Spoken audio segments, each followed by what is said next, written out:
प्यारे बच्चों नमस्कार। आज की मैथ की ऑनलाइन क्लास में आपका स्वागत है। प्यारे बच्चों, आज हम कक्षा 7 एक्सरसाइज 10 प्रायोगिक ज्यामिति के कुछ महत्वपूर्ण एमसीक्यू करने वाले हैं। तो वीडियो शुरू करने से पहले जो बच्चे चैनल को देख रहे हैं, जिन बच्चों ने अभी तक चैनल को सब्सक्राइब नहीं किया, सब्सक्राइब कर लें, लाइक कर दें और शेयर कर दें। तो प्यारे बच्चों, शुरू करते हैं हम आज की क्लास का पहला प्रश्न। तो स्क्रीन पे आपको दिखाई दे रहा है, त्रिभुज में कितने कोण होते हैं। तो प्यारे बच्चों, 3 भुजाओं से घिरी हुई बंद आकृति को हम क्या कहते हैं? त्रिभुज कहते हैं। तो 1 कोण, 2 कोण और 3 कोण। कितने कोण होते हैं? 3। तो ऑप्शन नंबर 2 बिल्कुल सही हो जाएगा। और तीनों कोणों का जोड़ भी आपको ध्यान रखना है प्यारे बच्चों, कितना होता है? 180 डिग्री होता है। याद रखोगे। चलते हैं नेक्स्ट। त्रिभुज की किन्हीं 2 भुजाओं की लंबाइयों का योग तीसरी भुजा की लंबाई से अधिक होता है। तो प्यारे बच्चों, मैं आपके सामने त्रिभुज बना रहा हूँ। ये 3 है, ये 4 है, ये 5 है। ठीक है। इन 2 भुजाओं का अगर जोड़ करें तो वो तीसरी भुजा से ज़्यादा आना चाहिए हमेशा।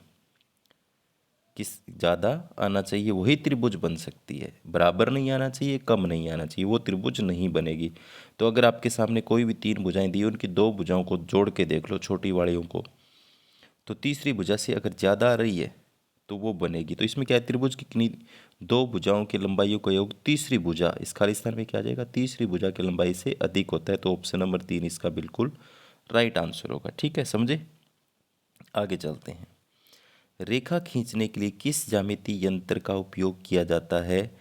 प्रकार, रूलर, सेट स्क्वायर, इनमें से कोई नहीं। तो प्यारे बच्चों, आपके जो रूलर होता है, रेखा खींचने के लिए उसका प्रयोग किया जाता है। किसका प्रयोग करते हैं? ज्योमेट्री बॉक्स में जो रूलर होता है उसका प्रयोग करते हैं। ठीक है, ऑप्शन नंबर 2 इसका बिल्कुल सही हो जाएगा। आगे चलते हैं। दी गई रेखा के बाहर स्थित बिंदु से दी गई रेखा के समानांतर कितनी रेखाएं खींची जा सकती हैं? देखो, दी गई रेखा के बाहर स्थित बिंदु से दी गई रेखा के समांतर कितनी रेखाएं खींची जा सकती है? तो प्यारे बच्चों, ये रेखा, यहाँ एक बिंदु दे रखा है, तो इस बिंदु से तो एक ही समांतर रेखा खींच सकते हैं। कितनी खींच सकते हैं? एक। ऑप्शन नंबर 1 इसका बिल्कुल सही है।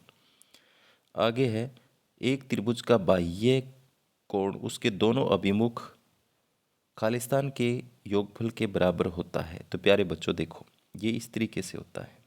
ये त्रिभुज बनी हुई है, ये जो कोण है ना, ये कोण, वो इस और इस कोण का जोड़ होता है। तो इसमें क्या आ जाएगा? कोण आ जाएगा, अंतः कोण। कौन से आ जाएंगे? अंतः अभिमुख कोण। तो ऑप्शन नंबर 3 इसका राइट आंसर हो जाएगा। आगे है, त्रिभुज की कितने भुजाएं होती हैं? तो प्यारे बच्चों, त्रिभुज 3 भुजाओं से घिरी हुई एक बंद आकृति होती है। 1, 2, 3। तो ऑप्शन नंबर 2 बिल्कुल राइट आंसर। आगे चलें। आगे है, एक त्रिभुज की रचना करने के लिए उसके 2 खालिस्तान के माप और इनके बीच की भुजा होना पर्याप्त है। प्यारे बच्चों, हमें 2 कोण पता होने चाहिए और इनके बीच की भुजा पता होनी चाहिए, तो हम त्रिभुज खींच सकते हैं। तो ऑप्शन नंबर 4 इसका सही है। आगे है, त्रिभुज के तीनों कोणों का योग कितना होता है? तो मैंने आपको शुरू में ही बता दिया कितना होता है प्यारे बच्चों। त्रिभुज की तीनों कोणों का जोड़ 180 डिग्री। तो ऑप्शन नंबर 1 इसका राइट आंसर है। एक रेखा के समांतर खालिस्तान रेखाएं खींची जा सकती हैं। तो प्यारे बच्चों, एक रेखा के समानांतर कितनी भी रेखाएं खींच लो आप। अगर कोई एक बिंदु दिया हो तो एक खींची जाती, लेकिन कोई बिंदु नहीं दिया तो उसके समानांतर अनंत रेखाएं खींच सकते हैं। तो ऑप्शन नंबर 3 इसका बिल्कुल सही है। आगे चलते हैं। एक समकोण त्रिभुज की रचना के लिए खालिस्तान एवं एक भुजा की लंबाई आवश्यक है। तो प्यारे बच्चों, एक समकोण त्रिभुज की रचना के लिए एक भुजा की लंबाई चाहिए।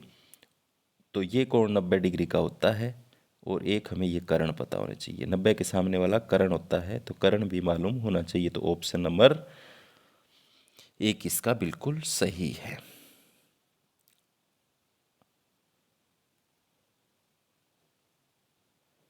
आगे, एक त्रिभुज की रचना की जा सकती है यदि उसके 2 कोणों के माप और उनके मध्य की भुजा हमें पता हो तो। ठीक है, आगे चलें नेक्स्ट। किन भुजाओं को लेकर एक त्रिभुज की रचना की जा सकती है? तो मैंने आपको बताया था, छोटी 2 भुजाओं को जोड़ के देख लो, उसका जोड़ तीसरी से ज़्यादा आ रहा है तो वो बनेगा। तो यहाँ पर देखो, पहले का ही आ रहा है 4 और 5 9, 7 से ज़्यादा आ रहा है तो ये त्रिभुज बनेगी। दूसरी में देख लो, 2 और 2 4 कम रह रहा है, इसमें देख लो 2 और 3 5 कम रह रहा है, इसमें देख लो 4 4 8 कम रह रहा है, तो ये तीनों नहीं बनेगी। ऑप्शन नंबर 1 इसका बिल्कुल सही है। आगे है, किन्हीं दो कोणों को लेकर एक त्रिभुज की रचना की जा सकती है जबकि एक भुजा दी गई हो। तो किन्हीं दो कोणों को दे करके, तो ये देखो 180 से ज़्यादा जा रहा है, ये भी 180 से ज़्यादा जा रहा है, दो ही कोण, ये भी, तो इससे ही बना सकते हैं क्योंकि इन दो कोणों का जो जोड़ है वो 180 से कम है ना। बिल्कुल। आगे, किन्हीं दो कोणों को लेकर एक त्रिभुज की रचना नहीं की जा सकती जबकि एक भुजा दी गई हो। तो देखो आप इससे कर सकते हैं, इससे कर सकते हैं, ये देखो 180 से ज़्यादा जा रहा है, दो ही कोणों का जोड़, तो इससे नहीं हो सकता, तो ऑप्शन नंबर 3 इसका सही हो जाएगा।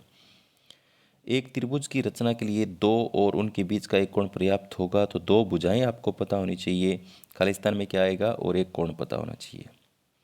आगे चलें। एक त्रिभुज की रचना करने के लिए दो भुजाएं और उनके बीच का एक खालिस्तान पर्याप्त होता है, तो प्यारे बच्चों कोण पर्याप्त होता है, ऑप्शन नंबर 2 इसका सही होगा। किन्हीं भुजाओं को लेकर त्रिभुज की रचना नहीं की जा सकती, तो प्यारे बच्चों आप दो भुजाओं को जोड़ के देखोगे तो इसका भी ज़्यादा जा रहा है इस तीसरी से, इसका भी ज़्यादा जा रहा है तीसरी से, तो इसमें क्या है, दो भुजाओं का जोड़ तीसरी से ज़्यादा नहीं जा रहा, तो ये त्रिभुज नहीं बन सकती, तो ऑप्शन नंबर 4 इसका सही है। एक चाप को खींचने के लिए ज्यामितीय यंत्र का उपयोग किया जाता है, तो प्यारे बच्चों यहाँ पर प्रकार को रखेंगे, ऐसे चाप खींचेंगे तो प्रकार से खींच सकते हैं, तो ऑप्शन नंबर 3 इसका सही है। आगे है, एक त्रिभुज की रचना के लिए इसकी तीन खालिस्तान की भुजाएं पर्याप्त होगी, तो तीन भुजाओं की लंबाई पर्याप्त होगी। आगे चलते हैं नेक्स्ट। एक समकोण त्रिभुज की रचना के लिए कर्ण एवं एक खालिस्तान की आवश्यकता होती है, तो एक भुजा की आवश्यकता है। समकोण त्रिभुज अगर खींचने हमें कर्ण पता है, एक लंबाई पता है, तो हम खींच सकते हैं क्योंकि उसका एक कोण 90 डिग्री का ही होता है। तो प्यारे बच्चों ये थे प्रायोगिक ज्यामिति की कुछ महत्वपूर्ण MCQ। उम्मीद करता हूँ कि आपको समझ में आए होंगे। धन्यवाद।